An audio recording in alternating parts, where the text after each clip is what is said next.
Менің арнама қош келдіңіздер. Арнама қолдау көрсетіп, лайк басып, достарыңызбен бөлісіп отырыңыздар. Мен бүгін сіздермен осындай сүзбемен дайындалатын, таңғы асқа дайындауға болатын осындай тағамның рецептісімен бөліскім келеді. Сіздер де жасап көріңіздер. Өте дәмді шығады. Кез келген тіске басарға жасауға болады. Мен алдымен сүзбені алып қасықпен кішкене езіп алдым да, үстіне 2 жұмыртқамды салып, қантымды және бір шымшым ғана тұзымды салдым. Жақсылап тұрып қасықпен езіп араластырып алдым бәрін. Массамы әбден езіліп жақсы болғаннан кейін, біркелкі болғаннан кейін разрыхителімді және ұнымды салып, жақсылап тұрып бәрін араластырдым.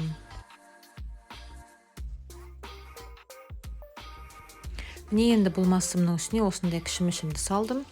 Қандай түс болса да өздеріңіздің барларыңыз сала бересіздер. Енді табамды қызып тұрған отқа қойып майлап алдым да, осылай массамды салып, тегістеп тұрып жайдым. Егер сіздердің табаларыңыздың түбі тегіс таба болатын болса, әдемірек шығады. Менің табамның түбі енді формасы осындай кішкене қалыңдау болып кеткен секілді болды, бірақ та жақсы дайын болды. Міне осылай қойып, екі жағын кезек-кезек 5 минуттан аударып пісіріп аласыздар. Өте дәмді шығады, жасап көріңіздер. Міне менің таңғы асым дайын болды, мен түсіріп алдым. Менде осындай йогурт болды үйде.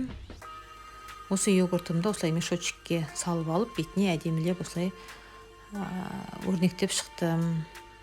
Міне кесіп көрсетемін, өте тәтті болады.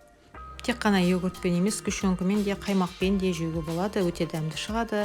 Шаймен ішетін тоқпасар керемет тағам.